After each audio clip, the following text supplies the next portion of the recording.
special treatment of Muslims, Thai Muslims.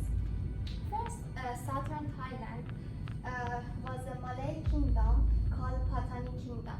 This kingdom covered areas of Yala, Patani, Natar, Tibet, and most of northern Malaysia.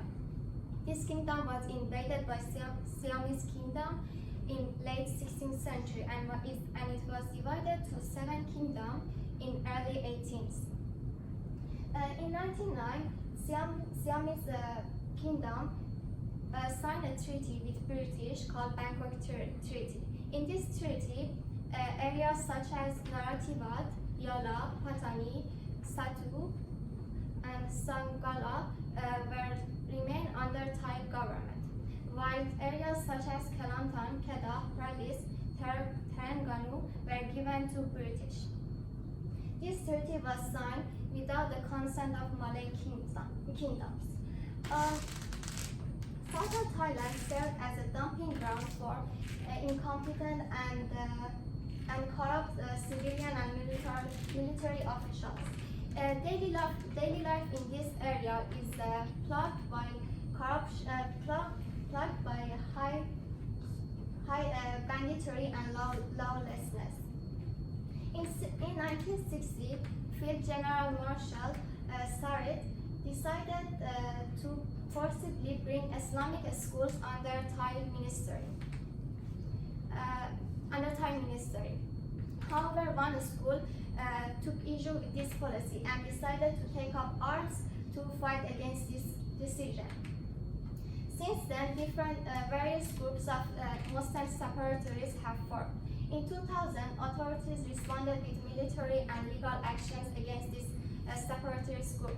However, in summer 2001, Thai government dismantled the suppression operation against separatists and insurgent movement. This led to increased tension in this area.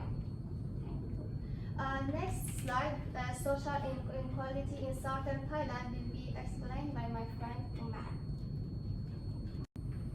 Social inequality in southern Thailand. First, Thailand government policy. Thailand was governed by a former autocratic Prime Minister, Thaksin Shinawatra. During his time, Thailand was a weak democratic institution and a mixture of military and judiciary. He placed Buddhists in Patani to outnumber the Muslims and to weaken them economically and socially. Second, no freedom and human rights. The government prohibited international journalism on the internal issues in the southern area. They changed the names of the Muslims to Buddhist names. Third, injustice and unfairness among the Thailand society and government. Thai Muslims were not given sufficient opportunities in education. They had limited chances in taking official jobs in the government staffs. And finally, southern Thailand was divided in race, religion, culture, and belief. Racism was widely practiced by the Thailand government. They spread Buddhism in the Muslim regions and changed the places' names. Discrimination of Thai Muslims will be presented by Reza and Gilman. Discrimination of Thai Muslim. First point is the Thai Muslims are neglected by the Thai government. For years, the province have been economically neglected by the Thai government. Second is the Thai government attempt to culturally change the Thai Muslim. The corrupt Thai government response could provoke violent reaction to Muslim. The point is the bureaucrats did not care about the Thai Muslim in the province. The key grievance at the Thai Muslim were the most of the bureaucrats in Yala, Patani, and Naratiwat. Okay, for the next point, I will give to Hilman. So the next point is Thai Muslims were denied leadership posts in the Thai government. Many students who returned to Thailand from Middle East with Islamic credentials found themselves in a dilemma. These students would get a good reputation in a Muslim society due to their religious education and extensive links with Muslim movements in Islamic country. However, they were rejected for leadership position in the Thai state bureaucracy. So next point is the Thai government wanted to erase the Malay identity of the Thai Muslims. There was a fear among Thai authorities that the rising Malay nationalism in Southeast Asia would erode the loyalty of the southern provinces to the Thai state. The Thai government embarked on a policy of tagging all Muslims in Thailand as Thai Muslim. This obviously shows that they treated Muslim differently in Thailand. So the next point is, the Thai government did not care about the education of Thai Muslims. There's no standardized Muslim syllabus in Thai. Most of the Muslim students are left behind, especially in social science and humanities subjects. The effect of it is they could not get any job in their future due to lack of proper education in their own country. So the next point are about economic, social and political factors, which will be presented by Mr. Iqbal and Farish. I will present about the economic, social and political factor. The first point is economic factor. Poverty and economic problems were one of the because of the insurgency. The three southern provinces of Thailand have the lowest average income among them. This is due to lack of the government support, for they intend to find a job only for survival. So this for the second is social factor. Social factor, the Muslims have lower level of education and opportunities than their Buddhist neighbors. This is due to, in order the Muslim to go to the government school, they have to wear shorts, and for the girls they have to open their hijabs. So that called the social factor for the Muslim. For the second, that is political factor, will be presented by my friend Farish.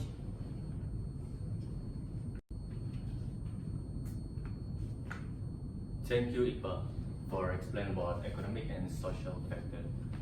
So I'm Mohamed Farish. I'm gonna explain you about the political factor for this problem. Besides economic and social factors, they also have their own political factors. So, for example, the Thaksin regime dismantled the Southern administration organization.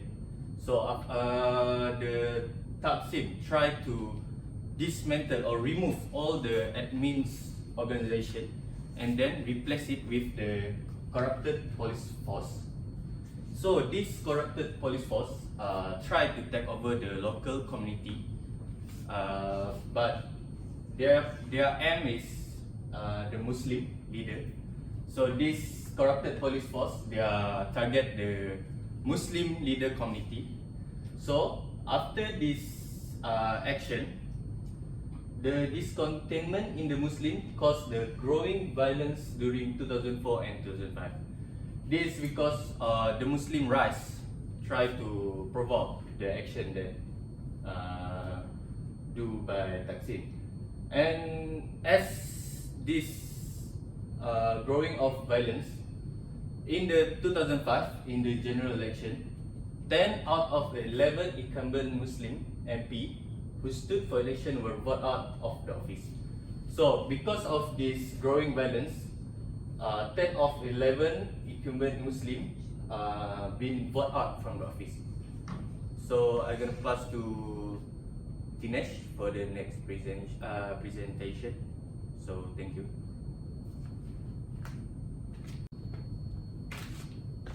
Okay, the next part will be solutions address. Going clockwise, the first one is workplace, education, culture and region. And lastly, public opinion. Okay, for the solutions address, in terms of workplace, equal job opportunities for the minorities. As we know in Thailand, the minorities are facing problems in their work opportunities. They're not getting enough career opportunities. So the next point is also, government may provide preferential policies for the company which employ ethnic minorities. Every company must sign an agreement with the government to avoid discrimination against the minorities. For instance, in workplace, the minorities may face racial discrimination. So the employees must give assurance through these policies to gain belief of their workers who come from the minority background. Government should support minorities that would like to start their own business also. They should provide financial support and also facility support, like how they also gave it to the majority ethnics. Equal salary for employees regardless of their races is also a problem in Thailand. The majority of the ethnics get higher salaries, but the minorities get lower salaries.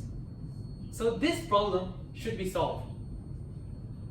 Another solution addressed would be reduce jobless rate of minorities by providing skill upgrading programs for the unemployed minorities. Since the minorities in Thailand, they don't have enough skills to actually pursue their favorite careers or anything, the government should actually give special skill programs to these minorities so that they can get even higher career opportunities and they would have more choices to actually diverge into different career opportunities. The next part is employees should create a conducive environment for their multicultural workers. Since the workplace has people from different backgrounds, the employee should actually give priorities to the minority people too, instead of discriminating them. Facilities or holidays or even excuses from workers regarding their cultures should be granted by the employees without any question. The next part would be in terms of public opinion. Avoid any spread of chauvinism against racial discrimination via social media. As we all know, many fake stories and fake news is being spread throughout social media. So avoid believing or spreading fake news via social media. Government must cooperate with the mass media to control the broadcasting of any sensitive issues. The mass media play an important role in spreading news. So government should actually filter the fake news before mass media spread them. Public should always be understanding with one another and also have mutual respect. This problem all can be solved with only one solution, which is the most important one, mutual respect. Every citizen should respect one another. Thank you. The next part I will send to Aizan. Thank you, Dinesh. And well, as you know, that education is actually one of the most important things in the world. In southern Thailand, the minorities, or you can say that the Muslims, have not been well educated or given a proper education. So what they can do to solve this problem is that they can provide equal chance for minority group to be well educated. What I'm telling you is that minorities, they should have the same right to apply for the schools or uni so that they can blend in with other races, with the locals, I mean. So the next thing is that they should actually educate children with the concept of racial harmony. This is so that the children knows that they can live, they can work, and they can do things with other races, with the locals freely. And they can also carry out extra campaigns in school to raise awareness on racial discrimination. And lastly is that they should emphasize racial awareness via school subjects. What I meant by this is that for example, in school you learn history. For example, in Malaysia you learn civic, right? So in Thailand, maybe if they learn history, maybe they can add maybe 1 or 2 chapters in the history about racial awareness, so that the students could have awareness towards this kind of issues. And besides education, in culture and religion, in southern Thailand we have 2 main religions, which is Buddhist and also Muslims. So Muslims are the one that is being discriminated by the locals, right? So what they can do to avoid this problem is that they can conduct activities such as culture and folkway exchange between different races. This is actually really helpful and very good way to help to solve this problem, because when you exchange the culture between locals, for example, you exchange cultures between the minorities and locals, you know how they do their stuff, and maybe you know how they live their life, so you can learn more about them instead of discriminating them. The next thing is that is to respect and accept the culture and religion of the minorities. Of course, if you respect people, people will respect you back. So instead of discriminating other religion or other cultures, why don't we respect them, and probably we could gain the same respect, because respect is to be gained. Besides that, they could also carry out visits to various religious places. Well, this is actually one of the most very useful tips or solution to do, because I've been into a religious place which my friend brought me into a temple where I learned how they pray, how they work, and what do they do in the temple. It interests me to learn about them, about their religion. So if they do this, they could actually understand about other religion and also their cultures. Lastly, parents also play an important role in educating and raising awareness in their children right from the foot. So this one is because children, they live under the same roof with their parents. So their parents need to teach them and need to give the racial awareness to them, so that they can grow to be a better person. So the next thing is that we will proceed with conclusion, which I will pass to Jared. That's all on my part. Thank you. Thank you, Isaac, for introducing me just now. So I'll be talking about the conclusion of our presentation. So as my colleagues have presented just now about the insurgency of southern Thailand. One people, one nation. How does this motto represent our presentation is that all nations worldwide should review this problem faced by the government of Thailand. The insurgency in southern Thailand has caused many conflicts that they still haven't solved yet. So the nations should take it as a lesson and does not repeat the same mistakes as well. Furthermore, everybody has a role. How? Each, like just now Isaac and Tinis has said, they have give many solutions, and all roles has a responsibility in solving this problem. Therefore, take responsibility so that this conflict will not happen in your country.